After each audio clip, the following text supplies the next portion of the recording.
What's up, potheads and political junkies? You're watching Cannabis Culture News Live. I'm Jeremiah, editor of Cannabis Culture magazine.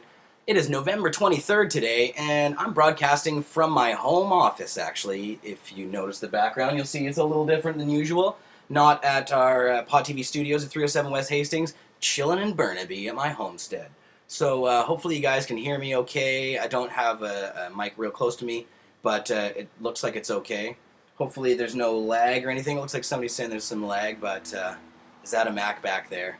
Well, actually, that's a screen attached to my Mac, yeah. So we're going to I'll tell you guys what we're doing on the show today. A lot to go through. It's the Big Money Show. We're going to have Dan Werb on of Stop the Violence BC to talk about a study they just authored that suggests $2.5 billion could be generated in just a few years here in British Columbia if we decriminalized or legalized the marijuana market.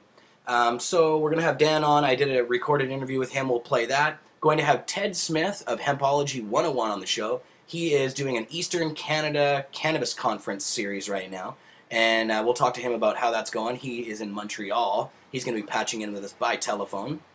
Also on the show, we'll be Skyping in Mo Ray of Mo's Minis, a bakery over on Vancouver Island. And she's going to be talking about mustaches for the month of Movember and raising support for prostate cancer research. So she'll be on the show to start first off. That'll be around the 4:15, 4:20 time, and we'll take it from there. Before we get there, I wanted to play you guys some videos and actually take a bong rip here because though I don't have Duchess with me, I do have Junior with me. Junior is my home bong, another high guy. Foot shorter than Duchess. It's 2 feet tall instead of 3 feet tall. So, but first off, the first couple of videos I want to play after I load up a bong rip here, I wanted to go to the province of British Columbia and talk about the Sensible BC campaign. Now, Dana Larson, the former editor of Cannabis Culture, the founding editor, has a new campaign going on called Sensible BC to decriminalize pot in the province of British Columbia. So it's making big news, of course, in the wake of Washington State and Colorado legalizing. The press and everybody around here has been looking to Dana and saying, we want some of that. Now, even politicians like MLA Cash Heed, a former police chief here in the province, and others have stepped forward, including the mayor of Vancouver, Gregor Robertson, and called for marijuana legalization or decriminalization. And now we actually have a chance to do it with the Sensible BC campaign to defund policing to enforce the marijuana laws here in British Columbia. So, of course, the politicians who are in power right now are going to have to answer about this ballot initiative as well. And we have one of them talking about it already. The press is asking, of course, our Liberal leadership here in the province, Christy Clark, and her Attorney General, Shirley Bond.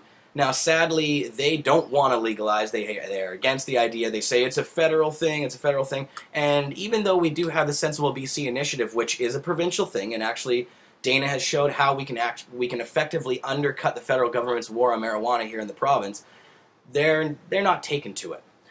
So I'm going to take this bong rip first, and then I'm going to play a couple of clips of Shirley Bond talking about this issue. She was asked about it recently. Take a puff here.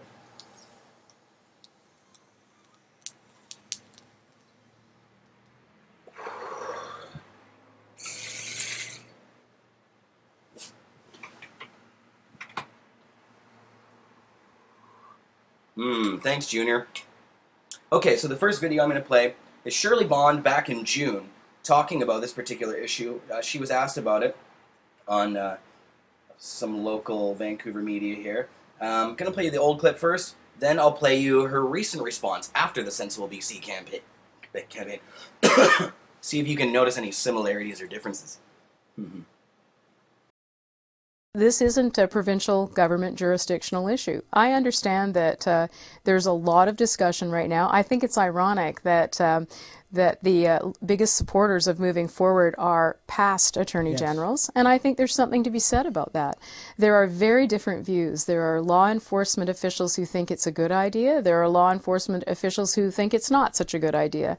So, you know, we've been clear. The Premier and I have had a conversation about this. This is federal jurisdiction. She's had a conversation with the Premier about it. It's federal jurisdiction. But of course, along comes Mr. Dana Larson with a provincial campaign to defund policing for the federal war on marijuana. So it's not anymore just a federal issue. We do have an effective way of undercutting it here in the province. So when Shirley Bonds asked about it, how does she respond now after the Sensible BC campaign? Check it out. From my perspective, I think it's a really healthy discussion for us to be having, but I'm also the Attorney General of British Columbia, and my job is to uphold the criminal code. You know, the Sensible Policing Act would actually ask police officers in British Columbia to override the criminal code and simply ignore the law in British Columbia. So from my perspective, unless and until the federal government deals with the issue of the criminalization of marijuana, you know, we can have a debate, and I encourage that debate and discussion.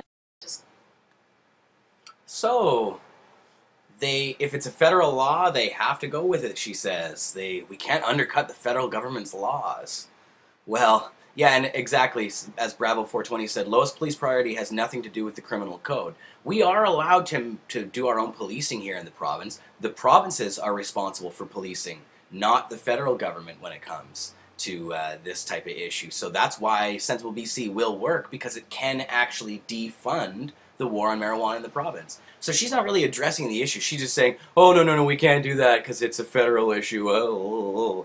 But sadly, she's just lying through her teeth, because Dana's initiative is there. It's going to be on the ballot. It was already approved by the province, so we know that it's a good, solid initiative. So she can say that all she wants, but the reality is it's exactly different. We can indeed defund it.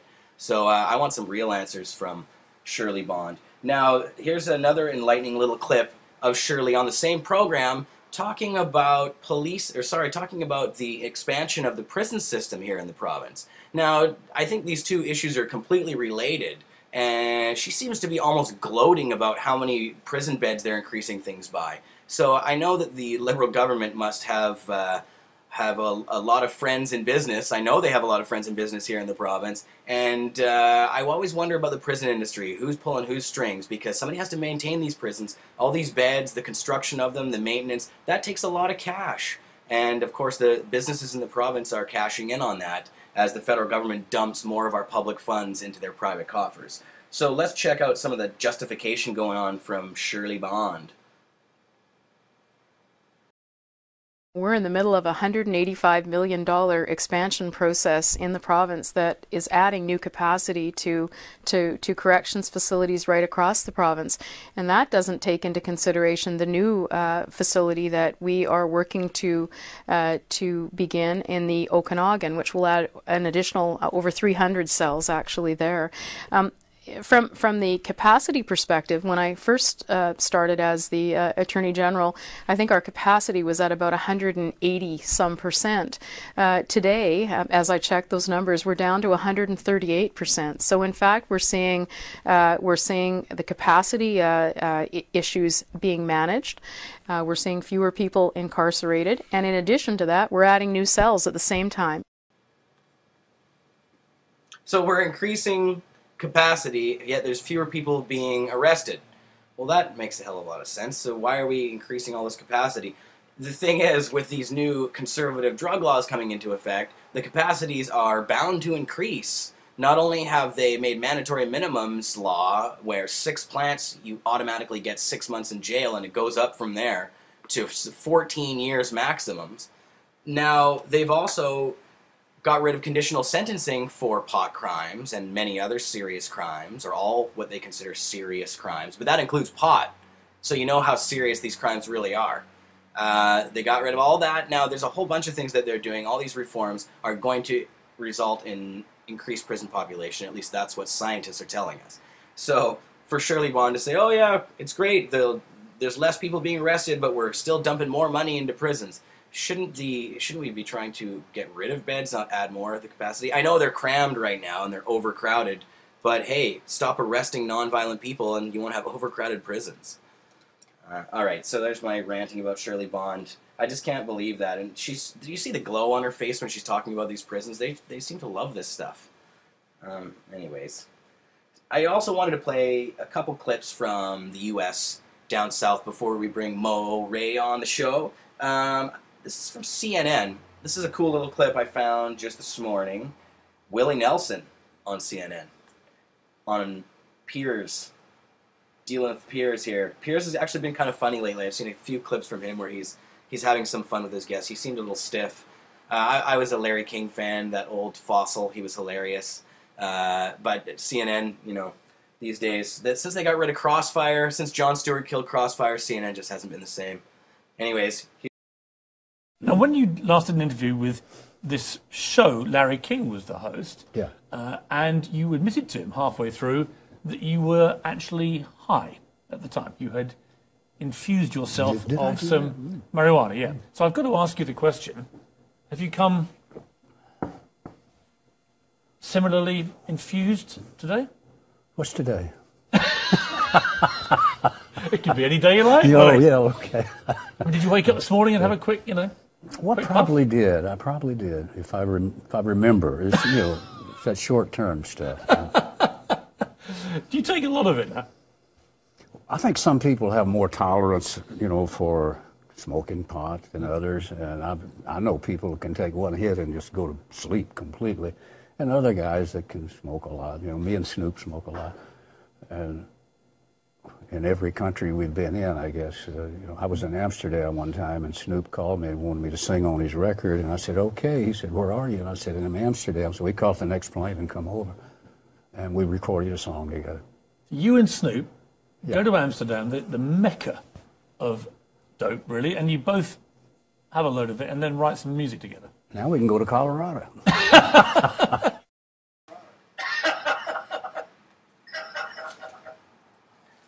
Yep, Colorado. And grow 6 plants legally there. You can go to Colorado and grow 6 legal plants, but you'll go to prison for 6 months here in Canada for doing the same thing. Unbelievable. It's crazy. I love Willie Nelson. He's just hilarious. He's unabashed. He doesn't really care what anybody thinks, and I really love to see that. Also on CNN, Sanjay Gupta, CNN's resident doctor. He's always dealt with the pot issue on his shows and his little clips, but he's always kind of, he's definitely played the middle and showed both sides of it. He always brings up the relation to schizophrenia, or the supposed relation to schizophrenia, not causal, a correlation. But he seems to leave out some of the facts sometimes, and I'm not always happy with Sanjay Gupta's coverage of the pot issue when it comes to the medical marijuana side of things, or any of it. But yeah, I want to play this clip for you guys here, and I think he's sort of changing his tune just slightly since the legalization effort happening in Washington and Colorado, and Massachusetts has now legalized medical marijuana. They'll talk about that a little bit in this clip. I'm just going to cue this up here. Yeah, and they have the author of the pot book on there. And if you haven't seen the pot book, it's a great book with a few of our friends have published pieces in that one. I believe David Malmo-Levine and Chris Bennett are both in the pot book. So check out this clip.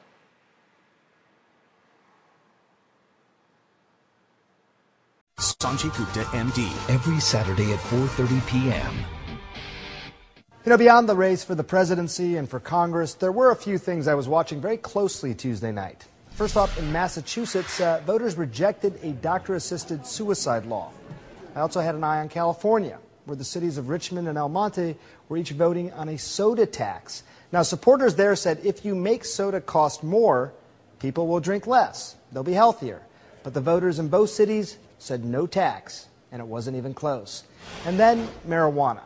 Voters in Washington State and Colorado voted to legalize it for people over 21 for recreational purposes. In Oregon, they said no. And supporters of medical marijuana went 1 for 3. We've talked about this before with Dr. Julie Holland. She's a psychiatrist. She's editor of the Pot Book, A Complete Guide to Cannabis. And she joins me now from New York. Welcome back to the show. Thanks for having me, Sanjay. I'm sure you were watching some of these same things as well Tuesday night. Medical marijuana was rejected in Arkansas, as you know. Montana essentially tightened its law on this, but Massachusetts became the 18th state to pass a medical marijuana law. How will it work, do you think, there in Massachusetts? Well, I think they have some planning to do. They need to figure it out. They're planning on having these state-run dispensaries, at least 1 per county and no more than 5 per county. And you'll go to your doctor, and if you've got a debilitating medical condition, like AIDS or HIV or cancer, multiple sclerosis, kind of, major medical conditions, although there is a bit of a loophole because it does say other conditions. If the doctor thinks that cannabis would be beneficial for you, they write a recommendation and then you get a card and you can go to these dispensaries. And if you can't get to a dispensary or there's some sort of hardship, you can grow your own, you can cultivate your own cannabis. You mentioned a few of the medical indications, and people have who've studied this know for nausea, for example, for stimulating appetite in patients who've had chemo or HIV/AIDS, but also pain. You and I talked about this last time, used as a pain medication. In medicine, you want to know, does it work, is it safe, and is it more effective than other things that are out there? How would you say it compares to other medicines? Well, it's different. There are some pains that just aren't treated very well by opiates. For instance, the pins and needles, the thing that's called paresthesias that you can get as a side effect of other medications, or it's sort of a neuropathic pain. Cannabis is opiates aren't really great at treating that kind of pain, but cannabis is. And, the other issue is that you can combine cannabis and opiates, and they work synergistically, and this would allow the patient to take fewer pain meds. Which would be better in terms of, tolerance, dependence, withdrawal. You want people taking as little opiates as possible because it depresses the respiratory center. You take too many pain meds, you stop breathing. There's no problem like that with cannabis. You can't overdose on it. So if you can combine these two medicines, you take fewer prescription painkillers, which in the long run is really less toxic. Dr. Holland, it's always a pleasure to have you on. A lot of people are very interested in what you say from last time, and certainly we hope to have you back as well. Thank you. It's my pleasure, Dr. Gupta. Okay, so hopefully that's all working and you guys can see us okay. It looked like it froze a little bit before we went to the video, but we should have everybody back now. If there's any problems with the sound or anything, let me know. Mo Ray is on the Skype screen here. Oh, let's get you back to full screen, Mo. Just give me a quick second here. Full screen. And she has some mustaches in her hand. November is coming to an end. It is a sad state of affairs, but it has been a great month so far. Closing this window. No traffic from outside. So, Mo, you are a good friend of mine and a good friend of Cannabis Culture and CCHQ, and you have a business now on Vancouver Island called Mo's Minis. Why don't you first tell people a little bit about that? All right, we are located in Qualicum Beach, which is just north of Nanaimo, I believe. I have been in Qualicum for a few years now, and it's a very small community. It's almost a village, and we really needed a little bit of sweetness to the community. So I have recently opened up a small little bakery. It kind of just was going to be my little shop, but it's turned into a full-blown Monday to Friday and catering on the weekends. But mostly I've been focusing on my mustaches this month. November, and it is the month of November where people raise money for prostate cancer and raise awareness. And actually this year it's been mental health as well, so make sure your mental health and your prostate are in check. Anyways, we've been selling our mustaches. They go for about $3.50 depending on where you buy them from. We sell them, and $1 goes to Movember from each sale. We've raised, I think, just over $1,400 so far. Still got a week left, so. Very cool. And those are some of the stashes there in front of you. Yes, I also have a couple chocolate dipped marshmallows in front of me here. We have lots of everything, pretty much. Everything you can think of, from stacks of peanut butter cookies. What else do I have around me? They look delicious. Now, do people have to be from Vancouver Island or your area to actually get these things? Do you send them out to people? How does that work? Yes, you can order through us. You can send us an email. Actually, Cannabis Culture has some of our mustaches. Vancouver Seed Bank, Electro Laser in Vancouver. If you need a little electrolysis or hair removal, I believe they do tattoo removal as well. It's been great. There's been a really good response. I hope next year it's even bigger, but I'm really, really happy with how this year's gone. And like I said, we still have a week left. Exactly. I love those stashes. I had one of those orange ones, actually. It kind of matched my orange beard. There's a bunch of different designs. There's like the plumber stash and the curly stash. And so this whole Mo stash thing, can you explain this? It's all over the place. Everybody talks about it all the time, but just go through this whole thing. Where did this come from? every November, men around the world grow a mustache. Movember's been going for quite a while. This is only my second year. Last year, I wasn't quite as involved. I think I raised around $500, and I dressed up as Charlie Chaplin. I almost won Miss Movember, actually. Every community has a gala that you can attend. If you raise a certain amount of dollars, I believe your ticket is waived, or you can buy one for $25. Anyways, so they grow their mustaches to raise awareness, because not many people wear mustaches. It kind of doesn't look that proper. It raises suspicion, and people always ask. So the mustache is an awkward phase, and I love it. I love it. Some of my girlfriends are not too happy when their husbands grow them, but it's great. I love the mustaches too, and it's 420. So happy 420, Mo. Happy 420. And I got a little bud here. Show this off. Let's see. Can you see my bud down a little bit there? Yeah. So are you? I don't know if you puff in your bakery. Are you puffing in your bakery? I don't, but I actually just picked up a new little pen, so I can. Ah, a vapor pen. Yeah, I'm not too. I don't really smoke too much butter or anything like that, but I'm enjoying it, and the fact that I can smoke it in here and nobody can smell it is even better. No kidding. That's a cool little pen, and it really is the size of just a pen. It's so thin. It is. It's great, and honestly, a little goes a long way with it. What brand is that one? That is the Essential. I picked it up in Vancouver. Rhiannon actually helped me out with that. Yeah, they're very cool. Yeah, they're great. Great little shop. Yeah, there's a ton of them on the market these days. They just keep getting smaller and smaller and smaller. I actually discovered one down in California. They are very popular down there.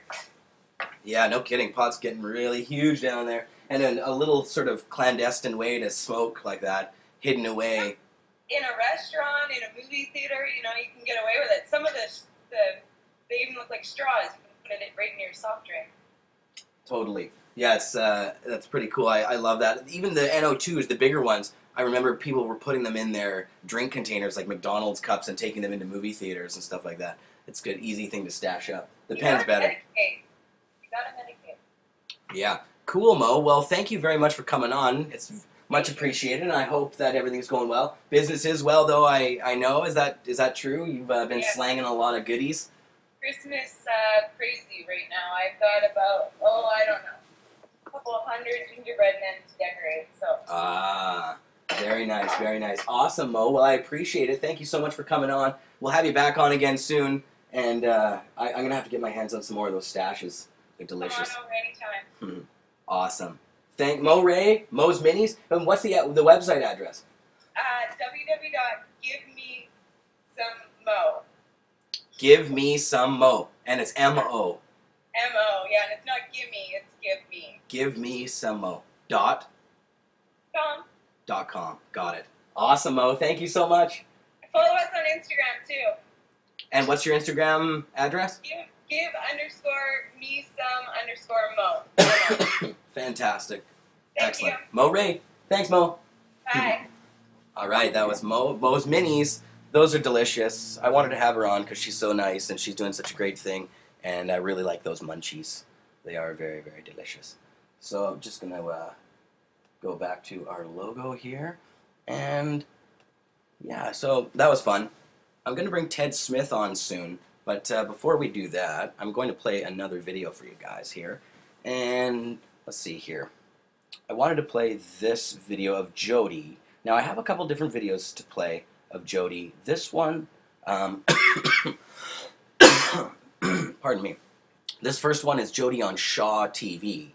And when we come back, we'll bring on Ted Smith of Hempology 101 to talk about his Eastern Canada Cannabis Conferences happening now. There's 4 of them going on. 2 have already happened. 2 more to go. But before that, here's Jodie Emery on Shaw TV. Jody's been in the press a lot lately since the legalization effort in the American election in Washington and Colorado. She's been doing a ton of press, and they've been all over the place. Every single day, basically, there's been a mainstream reporter nosing around, so it's been really great. This is Jody on a local station, Shaw TV here in Vancouver, chilling with a couple different talk show hosts. I haven't actually seen this video yet, so this will be my first time watching it too. But Jody's always fantastic. Let's check this out.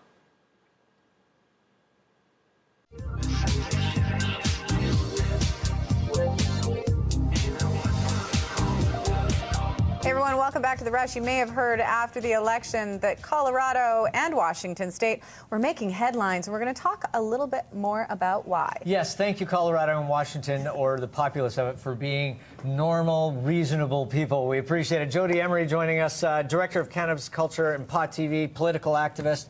How are you? Nice to see you. I'm doing so well. Good, yeah. Good. Now, you know, when first you say and foremost, we have to talk about your husband, Marc Emery. How is he doing? Where is he? How much longer is his sentence? Give us the spiel. Well, Marc is down in Mississippi in a medium security federal prison, and it's probably one of the better prisons in the federal system. So right now he's safe and sound and comfortable. He's well respected by the other inmates. His new cellmate is actually the only other Canadian who just arrived from Abbotsford. How's it going, eh? Yeah. So they call the Canadian Embassy as their cell right now. That's so funny. But he's keeping his spirits up. He's learned bass guitar. He's never played music before. He has a band called Yazoo. They do classic rock and all sorts of music.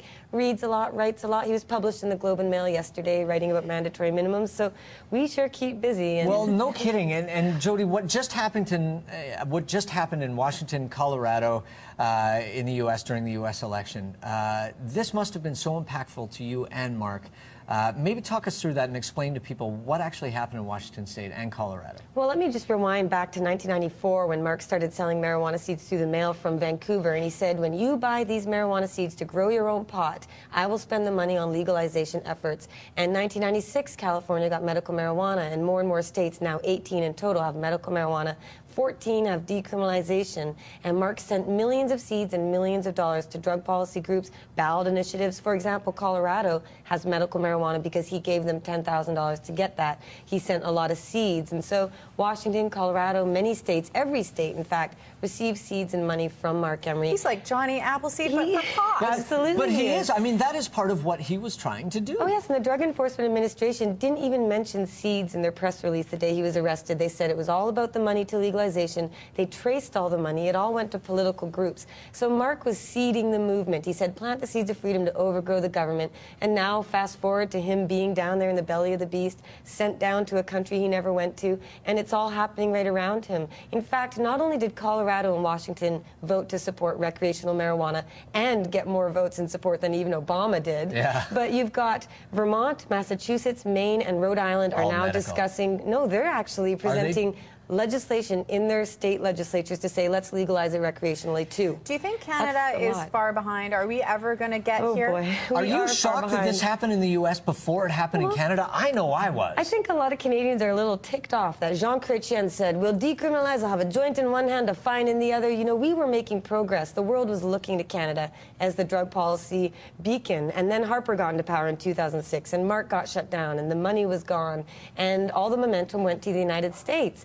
Marc's own prosecutor is in favor of legalization and sponsored the legalization bill because he knows prohibition is a failed policy. How weird is it for you to work with a prosecutor that's responsible for putting your husband in prison in the U.S. and he's up here in Canada doing, you know, Q&As with you and talking about legalization? Well, some people say, how did you not slap him in the face? And I say, well, let's welcome all of our former enemies to our side. The soldiers of any war, be it the war in Vietnam, the war in Afghanistan, the war on drugs, when they've been on the front lines and they've seen the waste, they've seen the destruction, they know how insane and harmful it is. When they say, I was wrong and now I'm doing what I can to change that, I will open my arms wide. Hey, if Stephen Harper wanted to say, okay, let's legalize it, I would give him a big kiss on the cheek and a pat on the back. I really hope that happens. You know, there's so many elements to this argument that I find extremely compelling. First of all, personal choice, man. Everybody should be able to make their personal choice, personal destiny, whether it's on a medical side or a personal use side. But the second is the idea of prosecuting and spending so much money on criminalizing this particular Absolutely, and people sometimes can't believe that it costs trillions of dollars, and I mean trillions. You consider the court cases in our court system, 75% of all resources, time, and taxpayer dollars are wasted on drug cases. Police are out on the street arresting more and more people for simple possession every year, and that's why we've got the campaign Sensible BC here in British Columbia to decriminalize by removing money from the police budgets. And then there's the criminality on the other other side of it, Well, where the exactly. criminals are getting money that they shouldn't have. Prohibition makes gangsters rich. The police say it, the conservatives say it. We see it in the headlines all the time. Oh, yeah. The only people who say, let's keep it illegal are the police officers. And you say, well, why? And their first answer is, because gangs make money. Well, I'm not disputing that. We all agree. So let's take that money away. That seems pretty obvious. Secondly, they say because it's dangerous for young people. Well, maybe it is. And if it is, don't put them in prison where they meet other criminals. Don't put them in a criminal record. Well, for me, what save I them. always go back to is that cigarettes are legal, which are lethal. Oh, yeah. And it stuns me that that's okay and marijuana is not. We don't put people in prison for bad decisions. Yeah. You know, you don't put people in prison for being an alcoholic, even though alcoholics beat their wives, they can hurt their children, they kill people on the road. You've got a lot of problems associated with a lot of bad decisions. But that doesn't mean use the criminal law to punish them. I mean, young people, we don't put them in jail because they get a hold of cigarettes or alcohol. We tell the sellers, you're not allowed to do that, and you're going to get punished. We could do the same with pot. I'll tell you, as the father of a 15-year-old kid, it's easier for her to have access to marijuana than it is to alcohol. And I'm talking way easier because it's there. So if you want to control that, it's easy. Well, you put the controls in place. Drugs aren't really sold by some guy in a trench coat coming up to the school kids, hey, you want to get some pot? It's sold by young people because when they want to get weed, they think, well, if my friends all give me their money and we get some for everybody, I don't have to pay for my share, so I'll just buy a large amount. And that's how they get involved in drug dealing. Prohibition creates this criminal scene. It creates the endangerment for young people because they see their friend at school who sells a bit of weed or maybe something harder. He's got a car, he's got money, the girls, everything. He's got a life. Why would you go work at McDonald's for minimum wage when you can just sell a bit of plant matter in a baggie and make $100? Well, there's going to be a lot more cross-border shopping, I think. Oh, yeah, and that's what's really exciting is Washington and Colorado are open to anyone. If you're an adult and you go there, you'll be able to buy weed, possess weed, and use it. So how are they going to do it in Washington and Colorado? Is it going to be, I mean, I've seen the medicinal marijuana stores set up, dispensaries in California, but how is it going to work in Washington and Colorado? Well, there are dispensaries for medical marijuana in many different states, and so they've already set up and established a system of distribution and production. Now, the state of Washington wants to do it themselves. The state-run Liquor Control Board would actually take care of it. It's already a system set in place. So is there going to be a pot store, like there's a wine store? Recreational marijuana store where you could go in and buy up to an ounce at a time, and an ounce is 28 grams, and a joint is about a half gram to a gram. So, you know, some people will be set for a while. The irony... Some people. Other people will be like, hey, it's Tuesday. The irony that this happened in the U.S., specifically in Washington and Colorado, on the same day that Canada was introducing laws to further criminalize marijuana possession, is just, it's so rich, it's absurd. Absolutely. Colorado, if you're an adult, you can grow up to 6 plants in your home for yourself. As of the same day, November 6th, our conservative government's mandatory minimums for pot came into effect. The laws that mandate you must go to prison if you're caught growing or selling pot. 6 plants will get you 6 months if you own your own house, 9 months if you're a renter, almost a year if you are near a school or where children are. So these and there's new no laws, flexibility for the flexibility. judges. The judges can say you're a crippled old lady in a wheelchair, you were growing 6 plants, you shared some with your neighbor down the street with arthritis, but I'm sorry, I can't not send you to prison. And in that sense, this conservative government is not only wasting billions of dollars when we can't afford it. We have a $6 billion extra deficit this year. Hello? And you're sending young people to prison. You're putting criminal records on peaceful Canadians who will lose their jobs. They might lose their home. They could lose their kids. They lose their right to travel. All over a simple plant that doesn't hurt anyone. And the only harm that may come from marijuana is its association with the criminal underground. So let's take it out of the criminal world. And I don't know why the police and politicians aren't in favor. I mean, if they're supporting prohibition, they're supporting organized crime. It's only gangsters and police who profit off of this. Everyone else loses. Jody, we're going to get there. Thank you so much for joining us. If you want to find out more, you can go to Jody's website. It is on the screen for you right now. Thank you. Thank Pleasure you so to talk much. to you. Say hi to Mark for us when you go down and visit. We're going to take a break and come back with more right after this. Stick around. I think that Mark was out.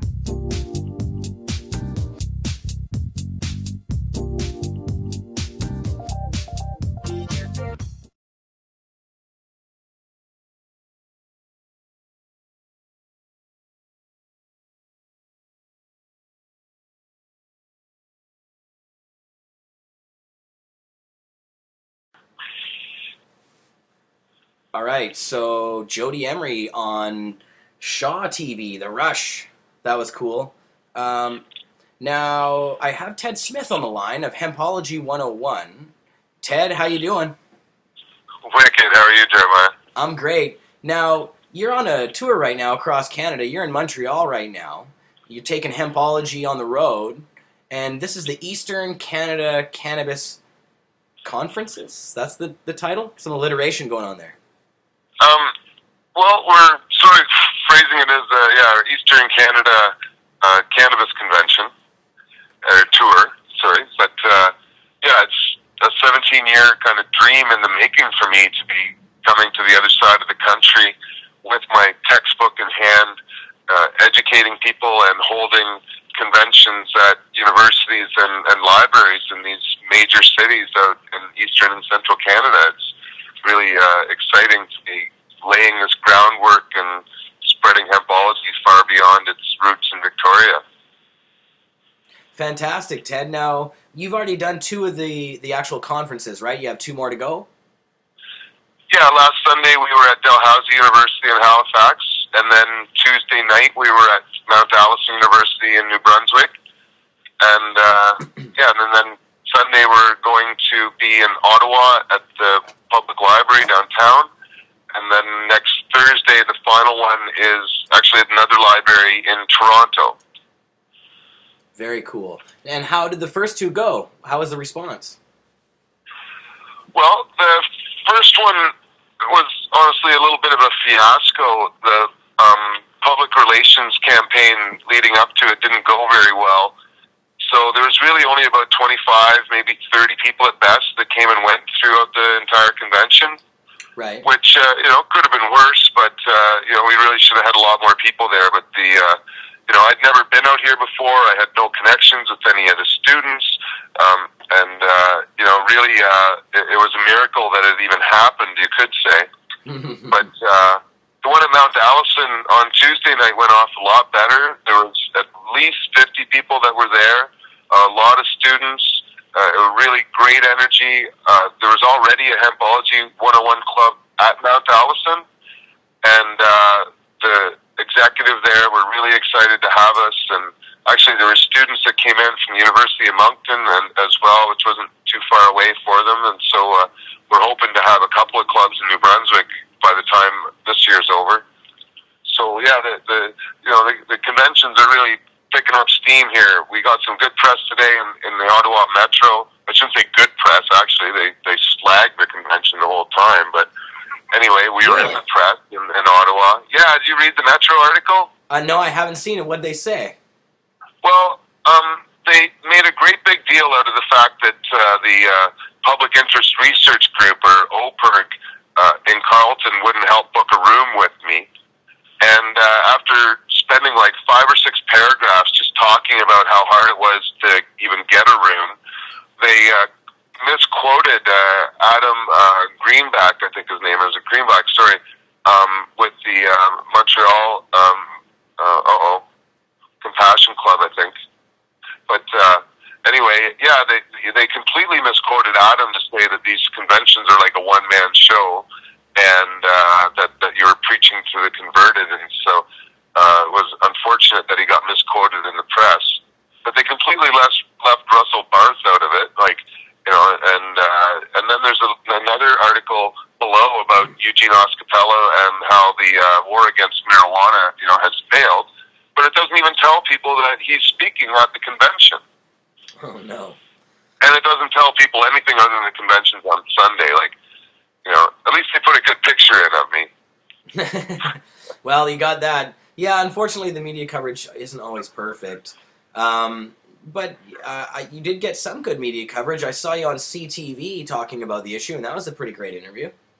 That was an awesome interview. I'm not challenged very often. Most of the time when I do press interviews, even when, the larger media, it's not much different than yourself.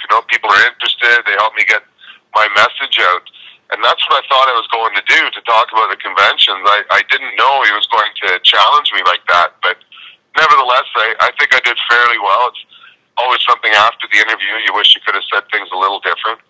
But it was a lot of fun, and actually I think I did such a good job that CTV Halifax is going to start using me more as like an expert when various issues come up, because I have a textbook and, I've got, some credibility, and so I don't think there's many people on the East Coast that they would consider to be as well versed as me, and so it's going to be interesting to see how year after year, because we're actually coming back next year to do the same series of conventions and more, hopefully. So next year we're going to build upon all this media that we're getting, but it's been pretty exciting. Ted, tell us a little bit more about the conventions themselves. Walk us through what one of the conventions is like. Well, it's pretty much 3 hours of just intense information from nonstop speakers. But it's amazing how fast that 3 hours can go once people get into their personal stories and their ideas and what they know about the plant and how to make use of it. Time flies very quickly in that room. And so for most of the conventions here, I've got 4 or 5 speakers lined up, and we just start at 1 or 7 in the evening, and just, like I say, one after the other. People, again, a lot of people discussing their own personal medical issues and how they've used cannabis, or, well, it depends on who it is. Like, we have Russell Barth at Sunday. We also have Adam coming from the Montreal dispensary, and then we have Eugene Ospitella, the lawyer, speaking as well. And the one in Toronto, though, is I'm really looking forward to. We have 4 of the top activists from Ontario speaking. Unfortunately, my friend Radney had to step out. He works at the Guelph dispensary. But Neve is coming up, though, and going to speak. And he's from CALM and runs the Global Marijuana March in Toronto as well. So I'm really super stoked to have Neve there. Great. And we also have Matt Murnaugh coming to talk about his court case. And Chris Goodwin's going to talk about how to set up a vapor lounge. And we also have Marco Redna, the publisher of Treating Yourself magazine, and he has a vapor lounge and an incredible glass shop. So he's speaking too. One of a kind. And so it's just an awesome lineup. I'm super stoked about the Toronto lineup. Great, Ted. It sounds awesome. Now, are you recording these conferences as you go? Will these be available online for people who can't make it to them? We're doing our very best. The first few conventions, there's been some technical difficulties. We actually left our camera back in Victoria, so we had to buy a new one, and it's kind of a bit of a shit show. But I think other people that have recorded it are going to help us make sure that the full conventions are available. But it probably won't get all done until we get back to British Columbia, and I've got kind of video tech. Actually, Owen, my friend with the bakery trials, going to put the videos together, but not till after we get home, really. Cool. Well, I'm glad you guys are on it. Maybe next time we'll somehow wire you up so we can broadcast you live on Pod TV. That'd be cool. Well, Matt Murnaugh was talking about trying to do that from Toronto Library. We could do it quite easily. If Matt's there, Matt is a contributor to Pod TV, and actually he's one of the editors of Pod TV Toronto, so he should be able to set you up, no problem. We should be able to broadcast it live on Pod TV. So I'll talk to Matt and make sure we can get that done. Yeah, please do. That would be awesome. Excellent. Now, Ted, maybe tell people a little bit more about Hempology 101. You guys have been doing great work, really, for a hell of a long time now. You're one of the oldest activist groups in the damn country working on this issue. Tell people about that. Well, Hempology actually started in Vancouver over there, in Vancouver, like I say, with the former manager of Hemp BC, Dana Rosiak, back in 1994. She started having these meetings to educate the public about cannabis and prohibition and all sorts of different ways. And I moved to Victoria and started writing a textbook and started a club at the university there. And we started having weekly 420s about 14 years ago. And then 13 years ago, we started having conventions every year where, essentially the same thing that we're doing now. And about 8 years ago, I actually started teaching a free non-credit lecture series that we videotape and put up on YouTube as much as we can as well. And so we're the largest student club at the University of Victoria, and we do other stuff in downtown as well, but we really focus at UVic now. But we've expanded in the past few years. We have a club over at UBC. It's had a couple conventions there, and it's just really starting to gel. And then we have a club at Vancouver Island University in Nanaimo, or UNT University. That's right. And we've had a couple conventions there as well. And then last year, this club formed at Mount Allison University in New Brunswick, and this is their first convention, and they're doing a few things here. And then actually a couple months ago, a club formed in Medicine Hat College in Alberta, so we're in 3 provinces now, and it's their first college. And the Medicine Hat College has been inspiring. They've had a whole bunch of things on their campaign, including they're actually taking on the Alberta government. Their Ministry of Health has a pamphlet they put out about cannabis, and it really exaggerates the negative and ignores the positive. And so one of their first strategies is to actually try and get the Ministry of Ministry of Health to provide more accurate information about the effects of cannabis. So really inspired by that little campaign they're taking on there. Very cool. But it's really exciting now to be going on this trip here and hopefully putting seeds in some universities and watching others sprout so that we can get hempology clubs happening on campuses both across Canada and eventually the world. But they're really fun groups to be a part of. There's certainly an educational part, but there's also a social part. As you know, potheads are very social creatures. We love getting together and having a puff and talking about the news and what's happening. And Hempology has always been a really wonderful place to get together with like-minded people. We're creative, we're forward-thinking, we want to make the world a better place, and we know cannabis has a big part in that.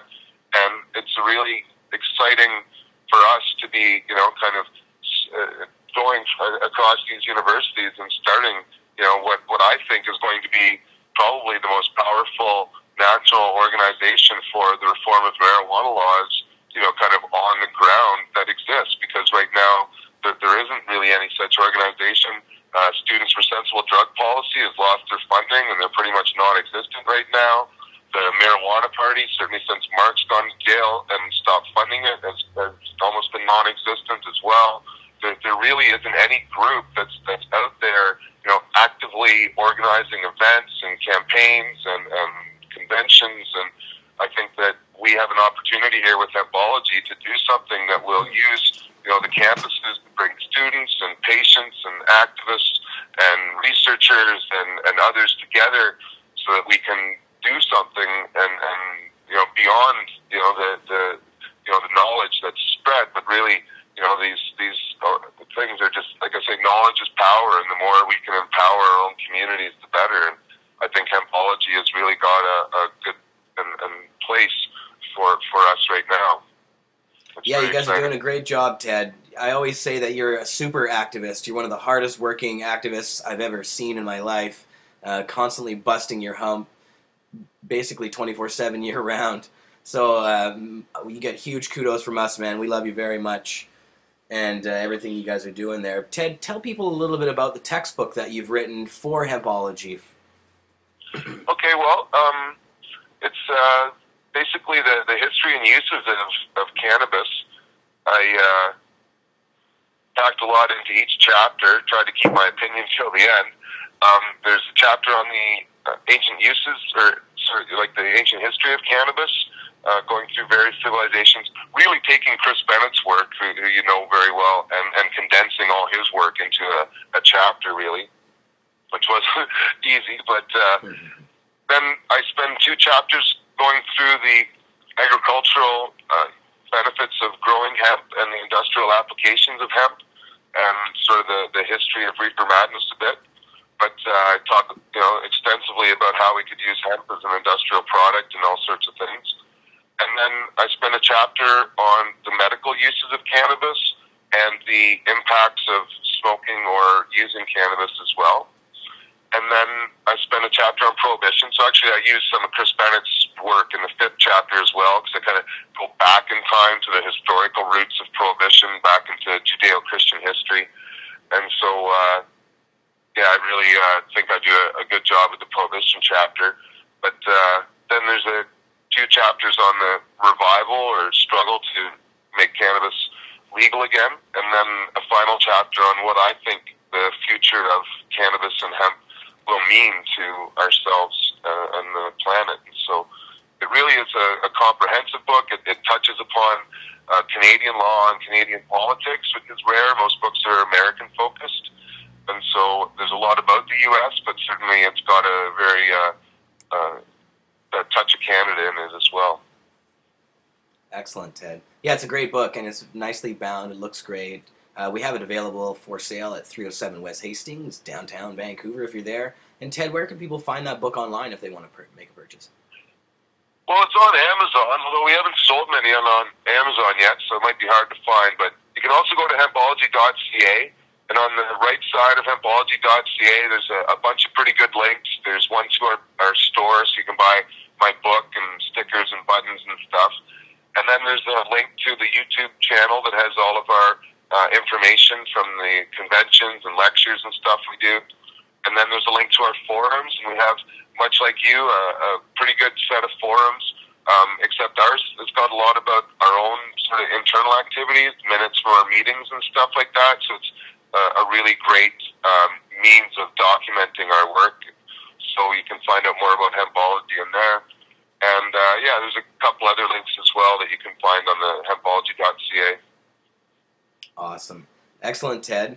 Well, thank you very much for stopping in with us and taking time off your tour. I know you're in Montreal right now. Anything else you wanted to say before you go, Ted? It's just great to have you here. So the next two, can you give us the dates of the next two? Okay, Sunday, November 25th, from 1 to 4 o'clock in the downtown Ottawa Library. And then the final one is Thursday, November 29th, from 7 to 10. And I can't remember off the top of my head which Toronto Library. Downsview, Toronto Library. Don't know the address, but it's Downsview. It's actually not downtown Toronto at all. It's more towards the airport. Right, and you can find all this information out actually on the front page of cannabisculture.com. Right now there's a story about Ted's Cannabis Conventions in Eastern Canada. So Ted, thank you very much for coming on. Much appreciated, and we'll talk to you again soon. Thank you so much for having me on and for helping promote my conventions. I really appreciate it. Hey man, that's what we're here for, and anytime. We love you lots, Ted, and we'll see you when you get back. Have a safe trip. Thank you so much, my friend. You take care. Yeah, you too, Ted. All right, that was Ted Smith. And I'll just grab this. So yeah, that was great. Ted's always a great interview. Yeah, he's doing a lot of hard work. Man, this guy works hard. Here in Victoria, he's an island guy, and he's always very hospitable when we go over and check him out at the Cannabis Buyers Club there. We didn't really get into the whole Cannabis Buyers Club dispensary thing very much, but Ted's been working on all kinds of stuff. So anyways, that was great.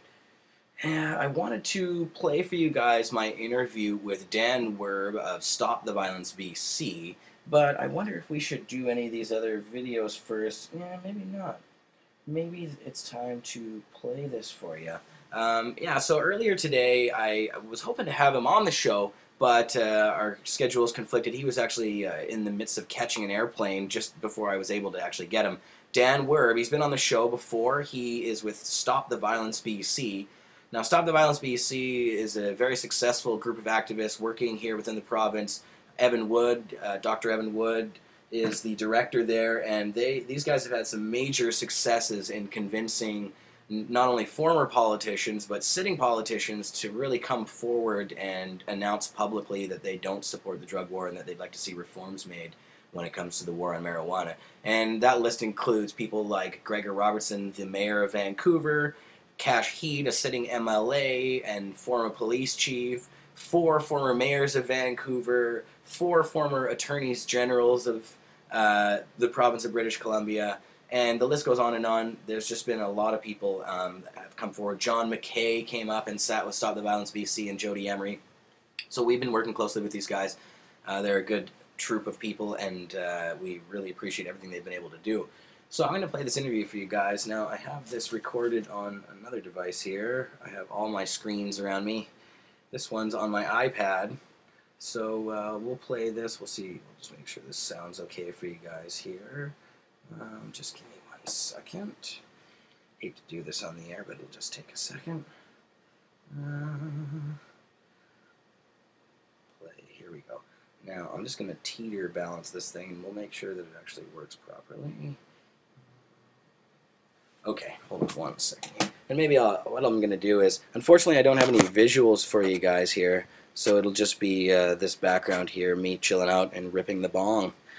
And unfortunately, I don't have the whole screenshot thing going. I'd love to have this guy's face for you or something, but that's not going to work here. So here's Dan Werb, volume up. Oops. Last little thing here. Sorry. There we go. This should do it. I'm here with Dan Werb of Stop the Violence BC. Dan is one of the primary authors of a new study suggesting BC's marijuana market could generate $2.5 billion in taxes over 5 years. Dan, you've been on the show before. Thanks a lot for coming on again. Can you tell Thanks for having me back. Yeah, can you tell listeners a bit about the study that you guys authored?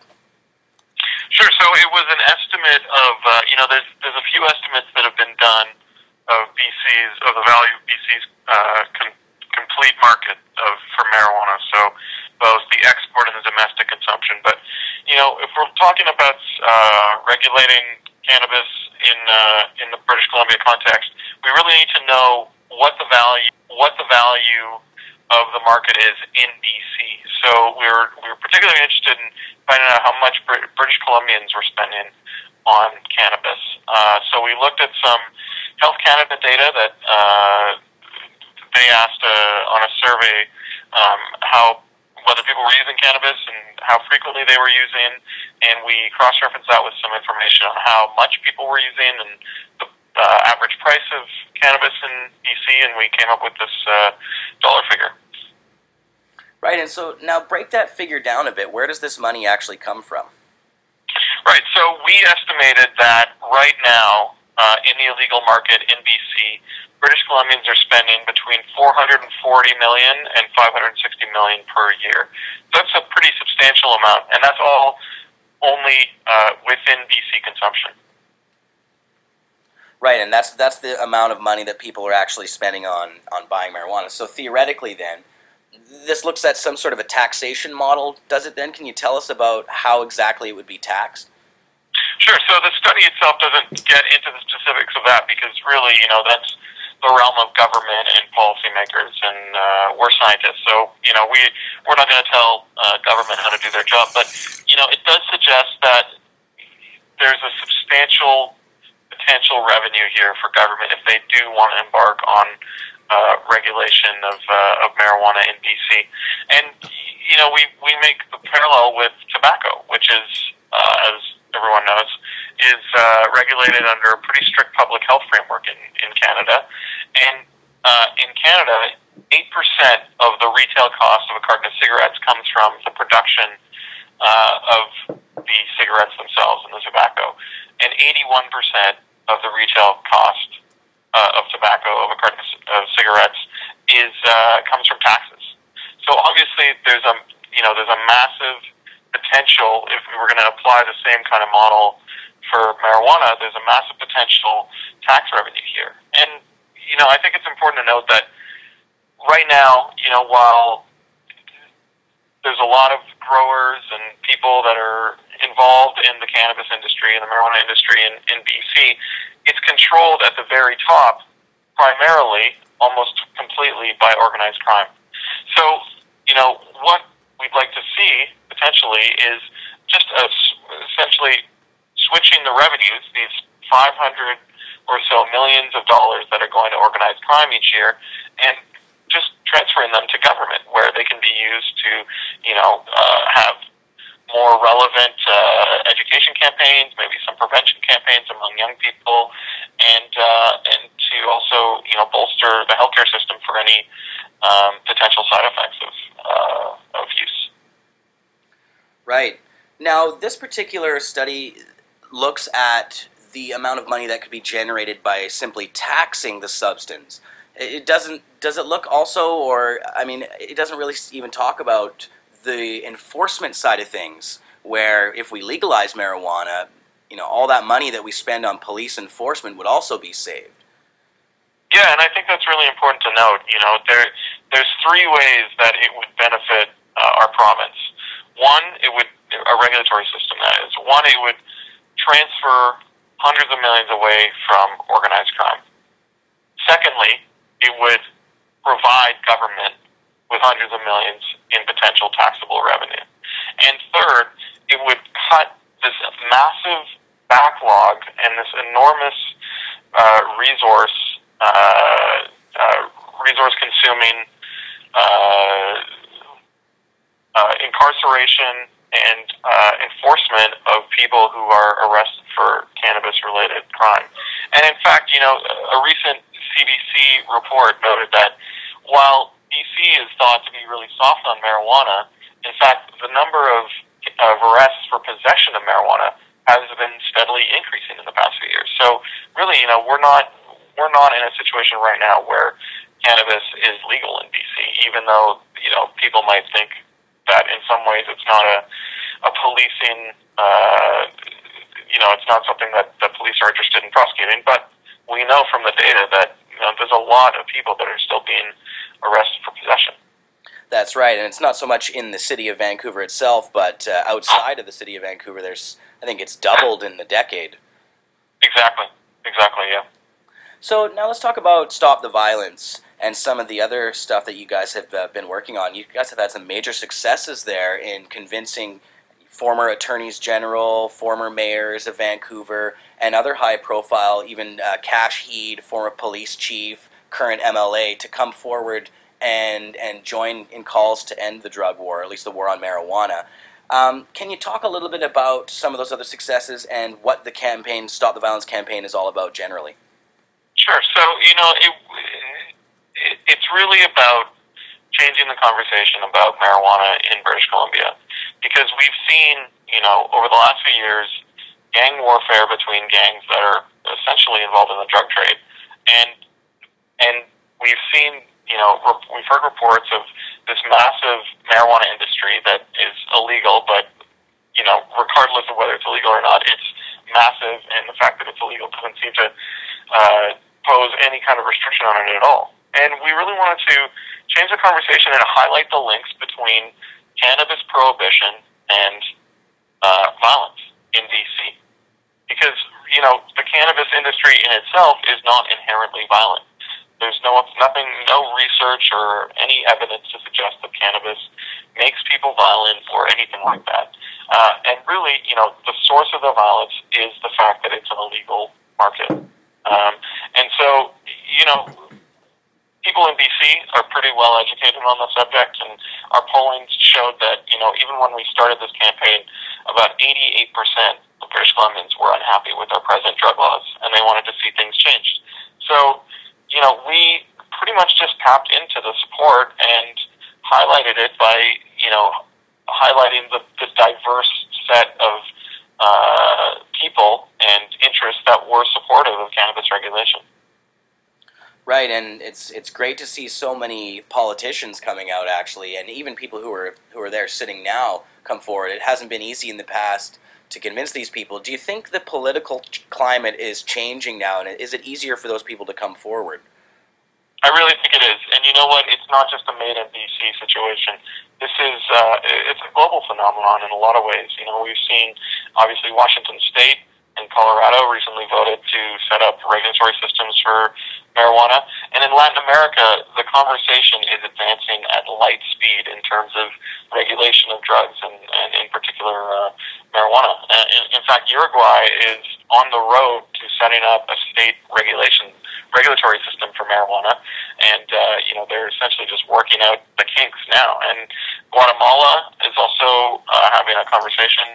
Their president is highly supportive of the regulation of all currently illicit drugs. So, the climate is certainly changing. I think in a lot of ways, while the United States is, it's still committed to a war on drugs, it certainly doesn't seem to be prioritizing it in the same way that it used to in terms of trying to, keep other countries in line. Right. Now, you mentioned Washington and Colorado, and there's been some speculation in the Canadian press about how the legal market down south may affect our provincial market on marijuana. Do you have any info about that particular situation? Do you think it'll have much of an effect? I think it will have an effect. I mean, how much, it's unclear, but certainly the RCMP have stated, and they've got evidence that BC Bud is traded at the border for money, for cocaine, and for guns.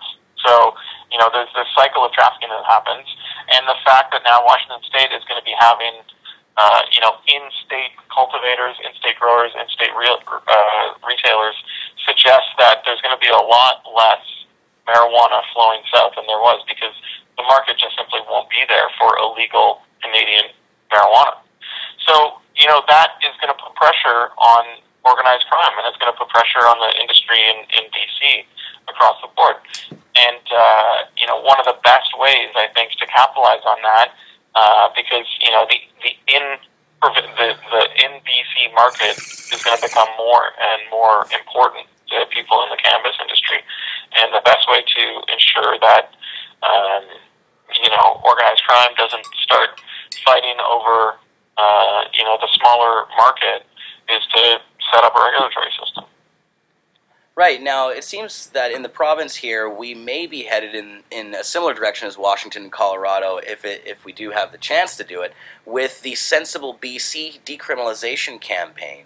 Now, I know this isn't a campaign of Stop the Violence BC, but I wanted to ask you what you thought about the Sensible BC campaign, and if Stop the Violence was planning on working at all towards that. Yeah, I mean, we've certainly collaborated, and, we applaud their efforts, for sure.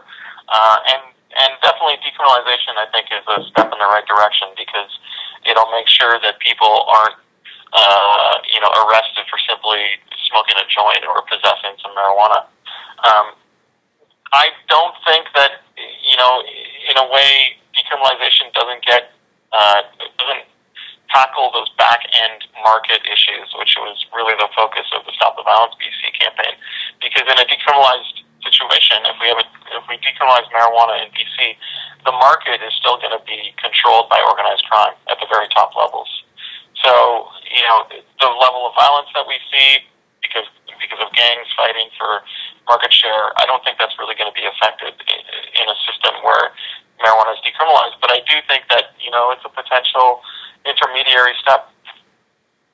Right. Now, at the same time as Washington and Colorado are moving forward and other U.S. states are becoming more progressive on the marijuana issue, here in Canada, we're regressing. We have a conservative government who has now been able to force through mandatory minimum sentences for small amounts of marijuana. For growing 6 plants, for instance, that's 6 months in prison.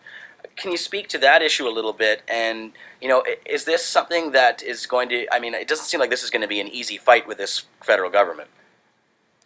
No, I don't think it is. And, the current government has embarked on instituting mandatory minimum sentencing and this tough on crime legislation that they passed through, through their omnibus crime bill.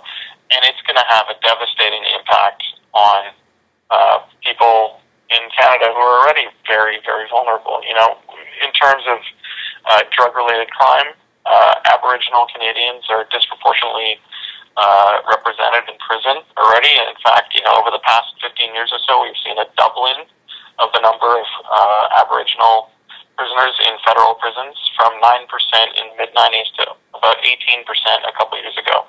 And Aboriginal Canadians only make up about 3% of the entire population. So they're already overrepresented. And this kind of omnibus crime bill, which, mandatory minimum sentences have been widely found. All the evidence suggests that they are totally ineffective in deterring crime. And that's the reason that a lot of U.S. states are now repealing their mandatory minimum sentencing laws, because they've seen that the only effect it had was to just create this massive glut of prisoners, and it just caused irreparable social harm. So, it's a really troubling development, and it's clear that there aren't really any partners in the federal government who are interested in having an evidence-based conversation about effective drug policies. That being said, I think there are, some potential mechanisms through which BC could unilaterally set up a regulatory system, but, those have to be explored. Excellent. Dan, thank you so much for coming on the show today. I really appreciate having you on, and I'd love to have you back again soon. Dan Werb of Stop the Violence BC. Thanks a lot. Thanks so much, Jeremiah. I really appreciate it. There we go.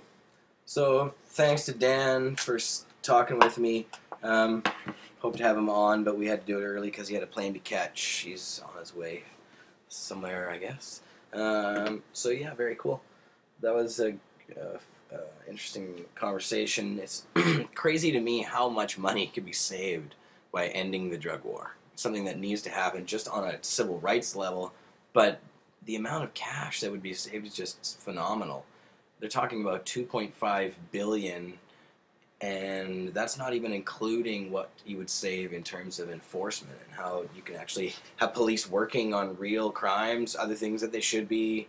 Either that or just, maybe you don't need that many police.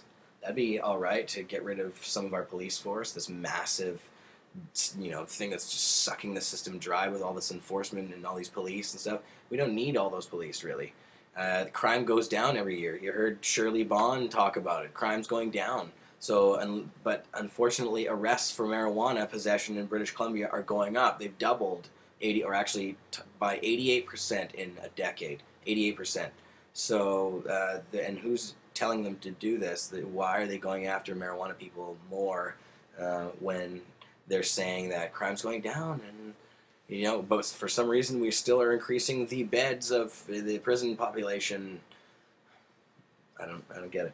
Anyway, so that was the whole economic angle. I think is a really good one on an activism level as well, because that really, people are really concerned about the economy these days in the United States and in Canada. That's really the number one issue. You always hear the conservatives and everybody else talking about economy. So we should hit them with that. I mean, it's really huge, $2.5 billion. I mean, come on, that's a big number. And even if that's just some projection, and who knows if that's really close or what. I mean, these studies aren't perfect. They're just like estimations, but it's a great example you can look to and say there really is a chance that we could make a lot of money from this. So who knows what the actual numbers would be, but all right. So I'm gonna play another video here. I want to get into something that happened last weekend. On Sunday, Marc Emery, from his prison cell, or from the prison there in Mississippi, I don't think he has a phone in his cell, but he called in. And he called into a radio show, the Roy Green Show. Jody and Marc both had a conversation with Roy Green on the air. And it was great. This was Marc's first radio broadcast since his time of incarceration. So he hasn't done any live broadcasts like this before. He had permission to do this with the Prison Bureau. Last time we tried to do something like this, Marc ended up in the hole for 3 weeks because we recorded a podcast and published it online. So he, I guess, worked out the permission to do this. I'm gonna load this up. I wanted to play Marc's interview. There's a longer version of this that includes Jody as well, before and after Marc, and includes some callers. But I've just narrowed this one down to Marc's interview. So you can find the other one online at pot.tv. It's on the front page, or scroll down. If you hit more on the feature section, you'll find it. This version will be, let's see, I think I may upload just the single version anyway too, or I think there might be this version online as well, but I just clipped this one myself. Where the heck is it here? Sorry guys. Here we go. Okay, so first off I wanted to play Marc on the Roy Green Show, just his 10-minute interview, and then after that I wanted to play a clip from CTV, the mainstream Canadian media, about Marc being on the radio, and that features Jody as well. So a couple more videos to play for you here. Check this out. I really thought this was great. In this video, Marc Emery endorses Justin Trudeau for Prime Minister virtually. He talks about the fact that Justin is a guy who's actually able to change his opinion rather than just sticking to his guns, even when those guns are wrong, or when they're standing by these ridiculous, hard, tough on crime attitudes. So it's good to hear Justin Trudeau say that he's a huge supporter of decriminalization, and Marc was obviously really happy to hear that, and he told Roy Green all about it. So let's check it out. Marc Emery on Roy Green, his first live radio broadcast since he's been in jail. Marc Emery joins us from a prison in Yazoo, Mississippi. Marc, it's good to have a chance to talk to you, and I asked you to share with me 3 or 4 points which you consider most important that you have an opportunity to address in this conversation. We have limited time, so I want to start right away with the points that you felt were most important to talk about. And the number one point that you wanted to make was Justin Trudeau. You prefer Justin Trudeau over Stephen Harper or Thomas Mulcair, and specifically because of the drug prohibition issue? Well, first of all, Justin Trudeau is a likable person, and I would say that Thomas Mulcair and Stephen Harper are not particularly likable. They're tough guys. They pride themselves on being tough guys, and Justin Trudeau is an evolving person, and Stephen Harper is not an evolving person, and neither is Thomas Mulcair. They're wedded to a certain dogma. But where does the marijuana come into the situation? Where does Justin Trudeau's preference, or maybe not preference, but acceptance of marijuana, greater acceptance than maybe Mulcair or Harper, come into play for you? Well, Stephen Harper is never going to change his point of view. He never has changed his point of view, and Thomas Mulcair is very wedded to his. But Justin Trudeau was once opposed to marijuana legalization, decriminalization, and now he's evolved to the point where he's accepting it, and he's promoting it, and he's doing it so with enthusiasm. He's the kind of person who can change his mind, and it's considered a good thing. And I think that's what we need in Canadian politics, and I think he's going to be popular. I think the idea of decriminalizing marijuana these days is, to me, an antiquated thing. It's very much rooted in the past. I mean, we were promised decriminalization 42 years ago after the Ledane Commission, and his father, Prime Minister Trudeau, said we were going to decriminalize marijuana in August 1970. 42 years and 2 million Canadians arrested and hundreds of thousands put into jail since then, all for marijuana, and we still are just merely talking about decriminalization of marijuana. I think he's going to go a step further. I think in the next 6 months to a year, he's going to say we need a whole new system of taxation, regulation, and controlled distribution of marijuana, and that's the thing that Canadians really need. It's the only thing that will address the problems of cartels, gangs, and the associated problems that we've had with prohibition all this time. Marc, then questions are going to be asked, questions like this. Do we want a Prime Minister who smokes pot? Well, first of all, we don't know if he's smoking pot contemporarily. I've smoked pot with him, but that was in the year 2003. He looked familiar with it. It certainly didn't seem to be his first time he ever smoked marijuana. And he's comfortable with that. And that's what you need. You need a Prime Minister that is comfortable. Now, Jack Layton, by the way, came to my home in 2003, in the very same year, and did an interview with me where he said he wanted to regulate from a federal prison. As if you didn't know. And Jack Layton wanted to have a regulated system to sell marijuana, to have it distributed, and to bring back, and it's quite a stunning interview that I think never hurt Jack Layton. His popularity continued to improve after that interview. So, and also Jack Layton was a very likable person. And that's what we have in Justin Trudeau, a very likable person who's got the most modern point of view, and it's going to keep evolving, and I think that's going to be popular. I think people are tired of these tough guys rooted in their dogma, trying to out-tough the other guy. I think Justin Trudeau's openness is going to be a big selling factor, and I'm going to support him. I think he's going to be very promising for Canadians. It'll be interesting. It'll be interesting to see where this stands in 2015 or 16 when the next federal election takes place. Some of the points that do you mind if I just read your answers when I said I'd like you to share with me the points that you think are most important? Okay, if I just read what you wrote? Sure. You wrote, what are the arguments in favor of prohibition that justify 60 to 90,000 dead in Mexico in just the last 6 years, or civil wars in Colombia and Guatemala, or a police state in America, or the millions in jail worldwide over drugs? Speak to that. Well, we've had 42 years of prohibition in Canada. We've had 2 million Canadians arrested for pot, and we've had hundreds of thousands of those spend time in jail. What was the benefit to Canadian society for all that punishment, for all that cruelty, for the colossal waste of taxpayers' money, for all the powers that we've given the police, SWAT teams, their militarization of the police, the surveillance capabilities, all the undercover officers, informants, the kind of police state that we're supposed to fear as a democracy, we brought in because of the drug war. So what was the benefit? What did we get in return for all that sacrifice, for all those violations of civil rights, people put in jail? 2 million Americans are in jail right now, and half of them are for drugs. We've got 10,000 people being killed every year in Mexico for this drug war. Where's the benefit? What did we get as taxpayers for all that colossal waste of our treasure, for all that cruelty, for all that police state, for all the people in jails. What do we get for it? I've never heard a politician articulate what was to be given to us that could justify the carnage, the slaughter, the colossal waste of money, the prison industrial state. Nothing. The police powers that have been given out over the last, and the incredible budgets that every municipality in Canada and the United States has to prop up a fabulously large police service, a lot of which goes to drug detection. What did we get for it? There are senior police officials who agree with you. There are medical public health care officials who agree with you. There are politicians who, in fact, agree with you. I want to make sure that I get the points on, because we're fighting the clock here. You have limited time. The next point that you made was this.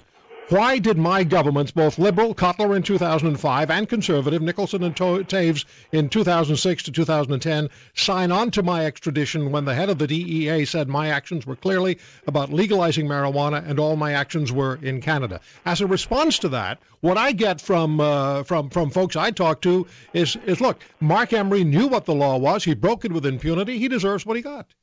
Well, here's the thing that I think. You're not talking about any Canadian here. For over 3 decades of my life, all my adult life, I've devoted myself to peaceful democratic protests, peaceful democratic means of bringing about a freer, more just society in Canada. I think my record is such a wide, huge record, really, of service to Canada. There's no other Canadian that has a resume equal to mine. Just there simply isn't. No one's ever given themselves to this country like I have. I have paid my dues, and yet at the same time, I was extradited to another country. Why? I could have been charged in Canada. And you know what? No judge would probably have sent me to jail. I could have been dealt with transparently in my own country, but instead, both governments, the Liberal and Conservative, and by and large the Canadian people, abandoned someone who's done 30 years of service to this country. I was sent here because I sold seeds from my desk in Canada. No one else in the United States is in jail for seeds. No one else in Canada is in jail for seeds, let alone sent away 5 years after a record of service like mine. So, well, I have to tell you, when Irwin Cotler okayed you being extradited to the United States, I said, wait a minute, this is the same guy who sat in a government that was ready to decriminalize marijuana and went out and tried to get votes on that basis, Jean Chrétien, Paul Martin, and his then Justice Minister, Martin Cochon. Well, what I find more loathsome about Irwin Cotler is he prides himself on being a famous human rights activist, and yet he would turn me over to the United States, which has been responsible for this bloody war for 40 years, this drug war, this worldwide drug war that's involved really millions of victims. Millions of people have died over this drug war. Tens of millions have been incarcerated worldwide in the last 40 years. It's a staggering, brutal. So when the argument is made, Marc, that marijuana is a gateway drug and it starts people on this miserable trail all the way to heroin and beyond, you're not buying. Well, first of all, neither is the Canadian public. 70% of the people in British Columbia want to legalize marijuana, and the clear majority of Canadians want to legalize marijuana. But that means everybody who ever took marijuana will be on to harder drugs. So that means Justin Trudeau is going to be imminently a cocaine or heroin addict, or for that matter, every other Canadian, Prime Minister. Prime Minister Martin admitted his wife made him pot brownies at one time. And the only reason Stephen Harper said he didn't ever smoke marijuana is that when it was offered to him, he was too drunk to accept it. So we've got a nation of people that have used drugs but still manage to prosper in positions of authority, like President Clinton or President Bush, and for that matter, Barack Obama, all admitted to smoking marijuana and doing other drugs, and yet we take it for granted that they're in these positions of authority and respect and power. So that argument is irrelevant. It doesn't matter if anything is a gateway to something else. No one should have to go to jail for their personal choices that don't harm others. All right, when you're released from prison, let's just build on that point. When you're released from prison, if the laws haven't changed and the sale of and consumption of marijuana remain a criminal offense, what will you do? Well, I'm going to listen. Regardless of anywhere in the world, there's going to be injustice over a drug war. I'm going to be fighting that, and I'm certainly going to be doing it primarily in Canada. And certainly, if Canada is still under the same horrible regime as it is now, and we haven't yet begun to see the terrible impact of Harper's mandatory minimums that came into effect only a few weeks ago. So when I get back to Canada, unfortunately, Canada will probably be in a worse state than when I left, and that's a tragic thing. I promise people, if they don't do their job while I'm gone and make marijuana legal and reduce the pernicious effects of this prohibition, by which there is no possible justification. There is nothing good about prohibition that could possibly sustain it in the people's minds, and that yet if they permit Harper and his allies and the compassionless zombies that are in his party that keep this going, then I'm going to have to come back and I'm going to have to get as serious as I ever was about ending this prohibition. My job will still be the same, and my wife has done an incredible job in my absence, and I'm very proud of her. And so we're going to take this up as a couple, and I hope we'll be very successful. Marc, I appreciate the time. It's good talking to you. Thank you so much. All right, bye now. Bye-bye. Marc Emery on The Roy Green Show on the Chorus Radio Network.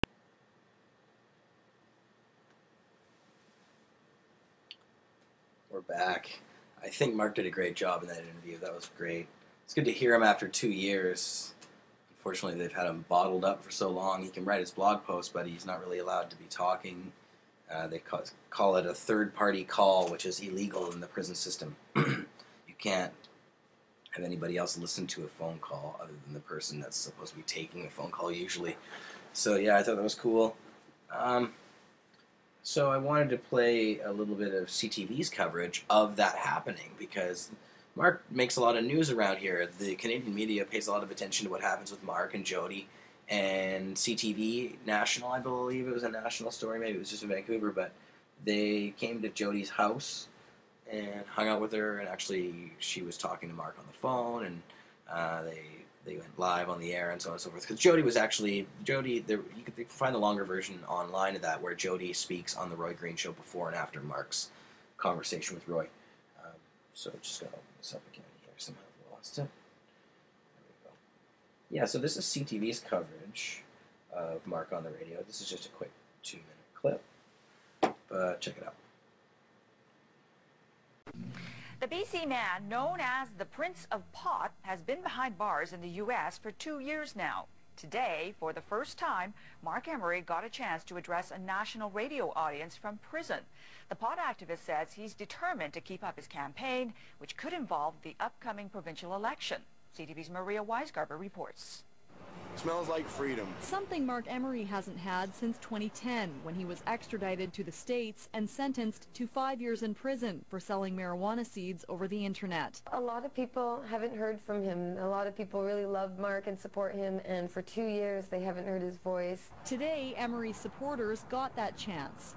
No one should have to go to jail for their personal choices that don't harm others. Though he isn't eligible for early release until July of 2014, Emery took to the airwaves on a national radio show while still behind bars in Mississippi. Anywhere in the world there's going to be injustice over a drug war, I'm going to be fighting that. And I'm certainly going to be doing it primarily in Canada. Emery's wife Jody says his incarceration was intended to hurt the pro-pot movement, but she believes that intention ended up backfiring, especially in the U.S., where both Colorado and Washington State recently voted to legalize marijuana. A lot of people really feel that he did a lot of the groundwork, and so in the United States, when he was extradited, I know a lot of people said personally, I'm going to keep fighting, I'm going to do as much as I can. The upcoming provincial election could also become a focus for their campaign. Jody Emery has run for office before, representing the Green Party in 2009, something Marc is encouraging her to do again in 2013, and she's not ruling it out. Because I had that opportunity to speak as a candidate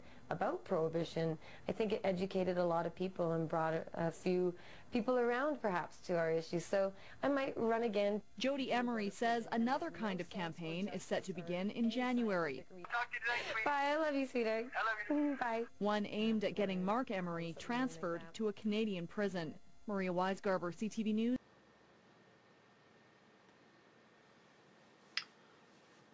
Good coverage. I'm impressed.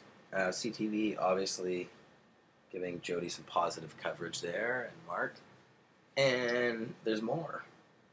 So Jody was on CTV again a few days later. This is just earlier this week. I can't remember if it was Tuesday or Wednesday. But this was in response to the Stop the Violence study that came out, authored by Dan Werb, who we just had on the show.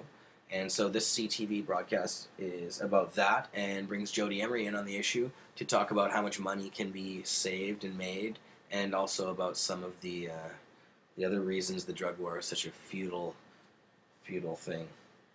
Okay, so check this out. High times for pot activists in Canada. A new poll finds that most Canadians think growing or smoking marijuana should not be a crime. 65% want pot legalized and taxed, or at least decriminalized in small amounts. But only a small percentage favor the status quo or want tougher laws. The Harper government has imposed longer sentences and mandatory jail time for growing 6 or more pot plants. Colorado and Washington state voters legalized pot in Election Day plebiscites.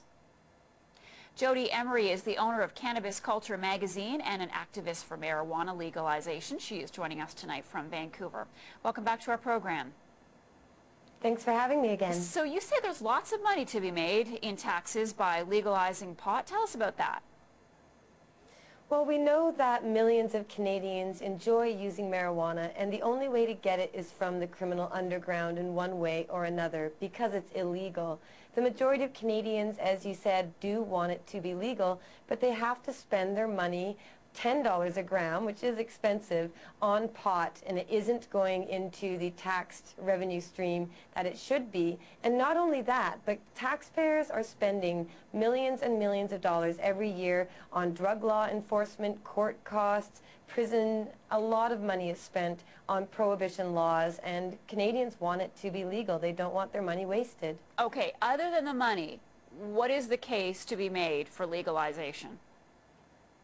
Well, we know that alcohol prohibition only resulted in two things. Criminals made a lot of money and taxpayers lost a lot of money. People were put in danger, law enforcement was endangered. It made everything a lot worse. Right now, if you get arrested for marijuana possession or marijuana selling or growing, you're going to be unable to travel to the United States. You might lose your job, you could lose your kids, your home. There are a lot of negative repercussions for encountering the law with respect to marijuana. And we know that, again, Canadians don't want that to be the way that we treat people for marijuana use. You shouldn't ever punish anyone if they aren't hurting anyone else. And there are a lot of harmful things out there, but we don't throw people in jail for them. And yet the argument will be made by some in the medical community that smoking pot is harmful to your health. Well, we know that smoking cigarettes is harmful, so is alcohol. Fatty foods, salt and sugar, driving cars can be dangerous.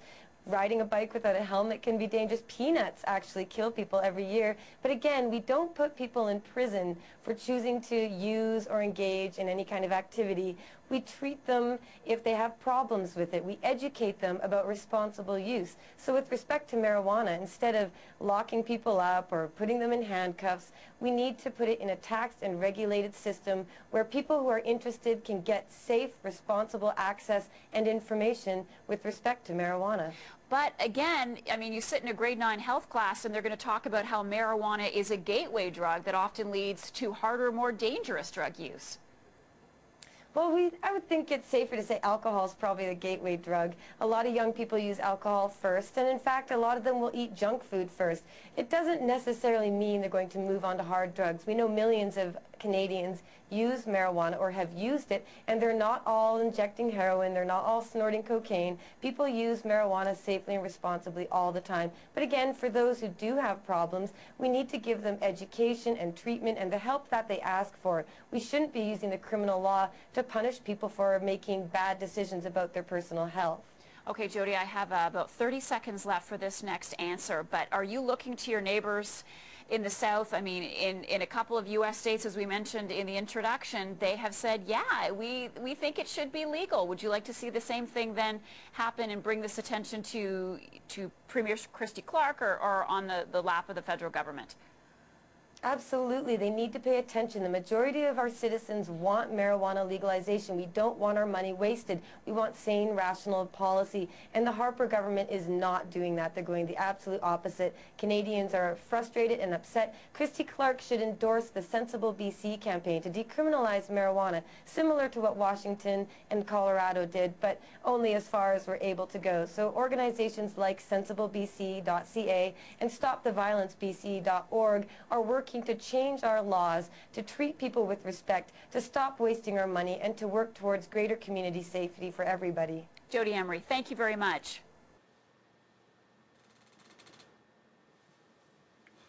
Jody always kicks ass, seriously. She just supremely boots these interviews through. I love it. She's just on point the whole time. And we were just talking about it in the chat. Somebody said, who said it? Oh, it's already gone now. Taught by the best. I have to agree with that chatter. Wait, where is it here? Down South said that, yes. Both Marc and Jodie are fantastic. Cool. So that was a great interview as well. I do have another video here. Wait, was that everything? That was all of the Jody videos that I had, Jody and Marc videos. So that's all through. But I had one more video that I wanted to play, and I'll just play this at the end of the show. I'm going to say goodbye, and I'll play this video after. This video is one that's been around for a heck of a long time. It's Hemp for Victory. And this actually, if you can believe it, was a government-mandated propaganda movie that every farmer in the United States had to watch at the time of World War II. They had to watch this, and that's because every farmer had to grow a little bit of hemp because the war effort needed hemp for all of these things. And you'll find out about them in this movie. It's a great little film, actually, for when it was made. And it's a great piece of war propaganda, and I don't know, I think it's a great little film. Hemp for Victory. But it shows you that even the government of the United States knew about the potential of hemp a long time ago, and then after the war, of course, it was all bottled up, cut off, brutal, buried, because it's too good, I guess, to be true, because it can't be controlled by those same industries. But I think this is why, this seriously is some proof of that. They knew about this stuff, and then all of a sudden it just disappears. Well, of course, it's because those corporations, once it's all done with, they want to be able to control it again. Oh, well, don't bring in the natural resources anymore. Don't bring in the stuff that we can produce cheaply for everybody all the time. Let's bring in the stuff that we have to be able to control, to use, and they control the lines of distribution. They control all the farms and all the stuff in all of the industries. Of course, you can make oil out of hemp. You can make hemp ethanol. It's a renewable resource. They don't like that. Anything that you can make into oil and renew and make into as much oil as you want, I don't think the oil companies like that very much. But let's check out Hemp for Victory, and I'm saying goodbye. Thanks for checking the show out today. It was a good one. Big thanks to Ted Smith, Dan Werb of Stop the Violence, of course, everybody at Hempology 101, and yeah, it was really good. Mo, of course, don't want to forget Mo Ray of Mo's Minis. Check everybody out. All the web addresses are in the show notes. So tune in again in 1 week's time. Next Friday I'll be back again. Of course, you can watch me on Monday as well with McMahon on his show, 3 p.m. Pacific time on Pod TV. And of course on Wednesday on From Under the Influence with Marijuana Man and Al the Alchemist and Mr. Marius Stoner, who isn't here if you've noticed. It's just been me doing the whole deal by myself here, chilling in my pad in my home office, and people were looking at my bookshelf and wondering what's on it. A lot of stuff on my bookshelf. Not only is there one bookshelf, but here, let's see if we can turn this a little bit. There's another whole bookshelf. I have bookshelves going on, and they just keep going. There's even another bookshelf over to the side. I like books a lot. Books are great. There's a ton on the bookshelf. Some great titles there. Anyways, that's my pad. All right, guys. Peace. We'll see you next Friday. And before that, check us out on Pod TV. And, of course, there's shows on Pod TV all the time. Check out all the great stuff on Pod TV. And go to the front page of pod.tv. Don't just go to the live stream.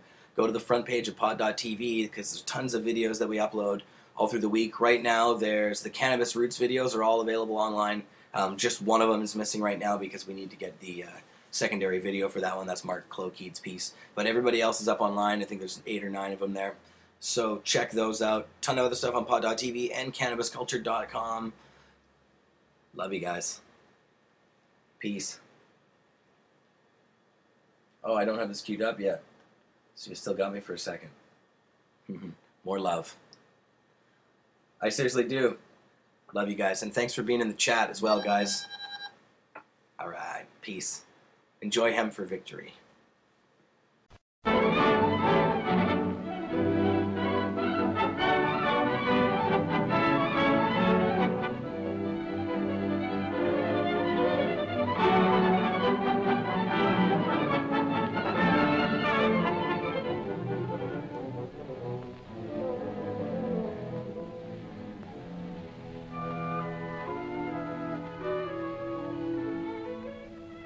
Long ago, when these ancient Grecian temples were new, hemp was already old in the service of mankind. For thousands of years even then, this plant had been grown for cordage and coarse cloth in China and elsewhere in the East. For centuries prior to about 1850, all the ships that sailed the western seas were rigged with hempen rope and sails. For the sailor, no less than the hangman, hemp was indispensable.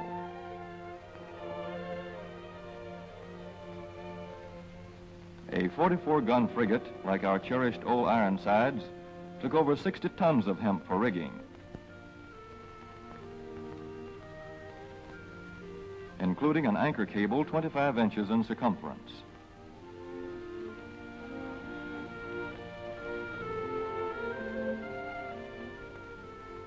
The Conestoga wagons and prairie schooners of pioneer days were covered with hempen canvas. Indeed, the very word canvas comes from the Arabic word for hemp. In those days, hemp was an important crop in Kentucky and Missouri. Then came cheaper imported fibers for cordage, like jute, sisal, and manila hemp, and the culture of hemp in America declined. But now, with Philippine and East Indian sources of hemp in the hands of the Japanese, and shipment of jute from India curtailed, American hemp must meet the needs of our Army and Navy, as well as of our industries. In 1942, patriotic farmers, at the government's request, planted 36,000 acres of seed hemp, an increase of several thousand%. The goal for 1943 is 50,000 acres of seed hemp.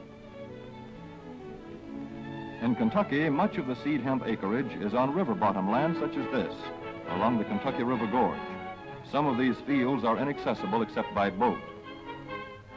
Thus, plans are afoot for a great expansion of the hemp industry as a part of the war program. This film is designed to tell farmers how to handle this ancient crop, now little known outside Kentucky and Wisconsin. This is hemp seed. Be careful how you use it. For to grow hemp legally, you must have a federal registration and tax stamp. This is provided for in your contract. Ask your AAA committeeman or your county agent about it. Don't forget, hemp demands a rich, well-drained soil such as is found here in the bluegrass region of Kentucky or in central Wisconsin.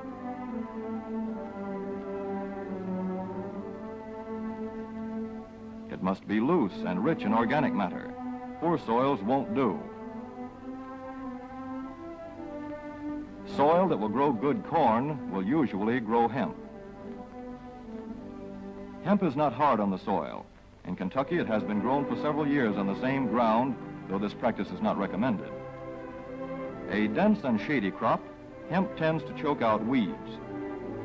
Here's a Canada thistle that couldn't stand the competition. Dead as a dodo. Thus, hemp leaves the ground in good condition for the following crop. For fiber, hemp should be sown 5 pecks to the acre. With drill, the closer the rows, the better. These rows are spaced about 4 inches. This hemp has been broadcast. Either way, it should be sown thick enough to grow a slender stalk.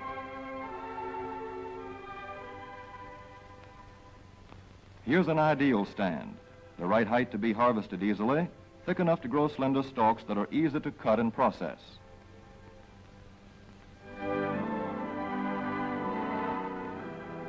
Stalks like these here on the left, they yield the most fiber and the best. Those on the right are too coarse and woody. For seed, hemp is planted in hills like corn, sometimes by hand. Hemp is a dioecious plant. The female flower is inconspicuous, but the male flower is easily spotted. In seed production, after the pollen has been shed, these male plants are cut out. These are the seeds on a female plant. Hemp for fiber is ready to harvest when the pollen is shedding and the leaves are falling. In Kentucky, hemp harvest comes in August. Here, the old standby has been the self-rake reaper, which has been used for a generation or more. Hemp grows so luxuriantly in Kentucky that harvesting is sometimes difficult, which may account for the popularity of the self-rake with its lateral stroke.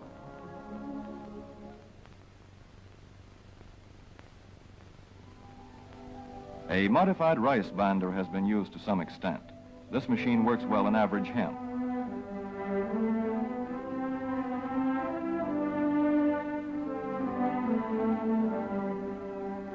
Recently, the improved hemp harvester, used for many years in Wisconsin, has been introduced in Kentucky. This machine spreads the hemp in a continuous swath. It is a far cry from this fast and efficient modern harvester to the Armstrong model of yore. But here's one kind of harvester, at least, that doesn't stall in the heaviest hemp. In Kentucky, hand cutting is practiced in opening fields for the machines.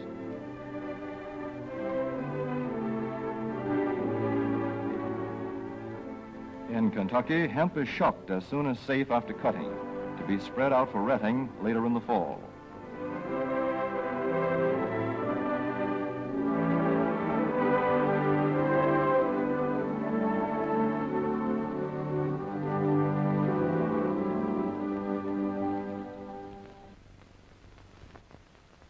In Wisconsin, hemp is harvested in September. Here, the hemp harvester with automatic spreader is standard equipment.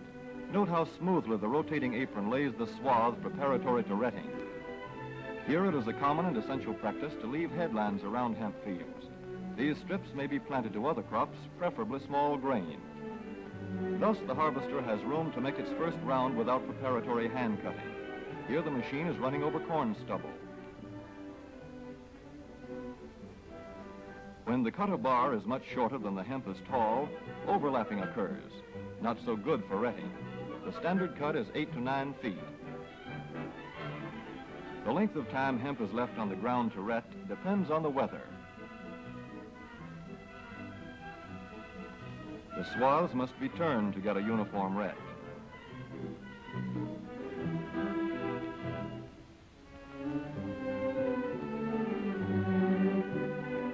When the woody core breaks away readily, like this, the hemp is about ready to take up and bind into bundles.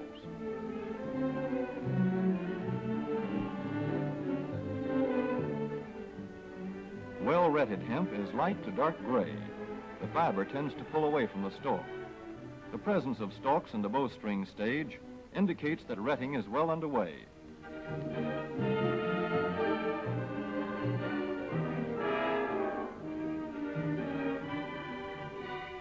When hemp is short or tangled, or when the ground is too wet for machines, it is bound by hand. A wooden buck is used. Twine will do for tying, but the hemp itself makes a good band.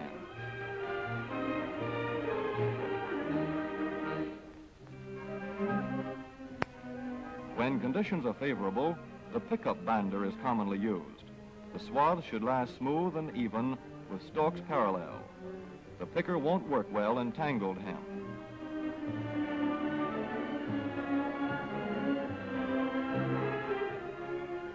After binding, hemp is shucked as soon as possible to stop further retting. In 1942, 14,000 acres of fiber hemp were harvested in the United States. The goal for 1943 is 300,000 acres. Thus, hemp, Cannabis sativa, the old standby cordage fiber, is staging a strong comeback. This is Kentucky hemp going into the dryer of a mill at Versailles.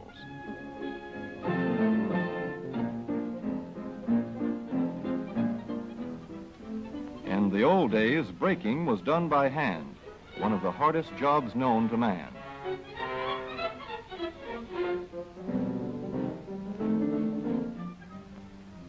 Now the power breaker makes quick work of it.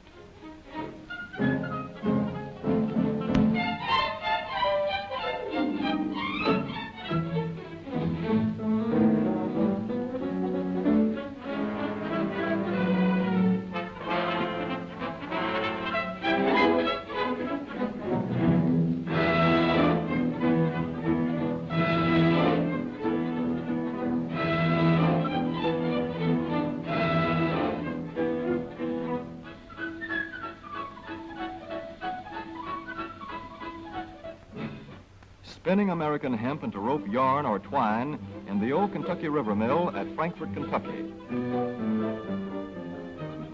Another pioneer plant that has been making cordage for more than a century.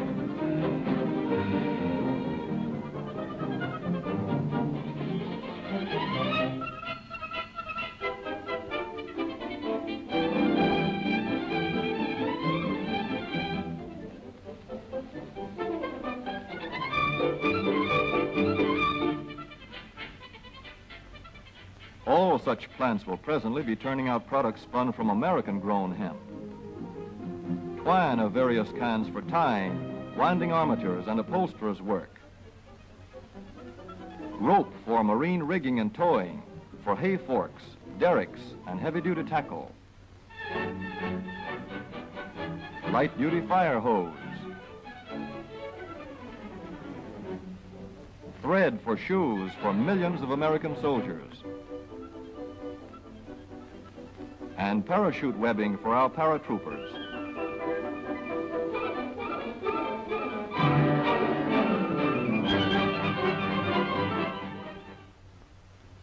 As for the United States Navy, every battleship requires 34,000 feet of rope, and other craft accordingly. So here in the Boston Navy Yard, where cables for frigates were made long ago, crews are now working night and day making cordage for the fleet. In the old days, rope yarn was spun by hand.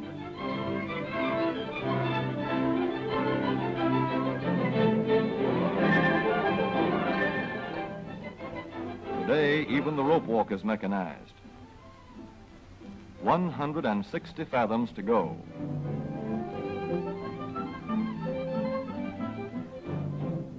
The rope yarn feeds through holes in an iron plate.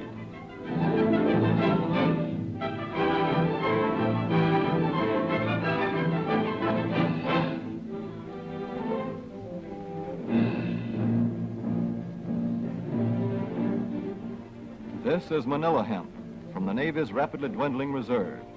When that is gone, American hemp will go on duty again. Hemp for mooring ships, hemp for tow lines.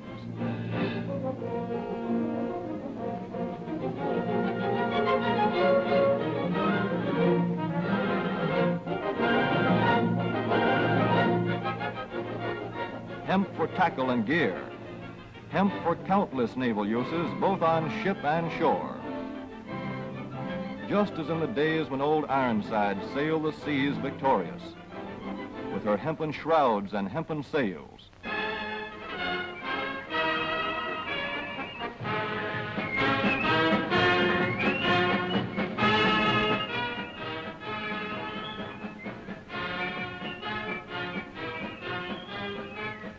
Hemp for victory.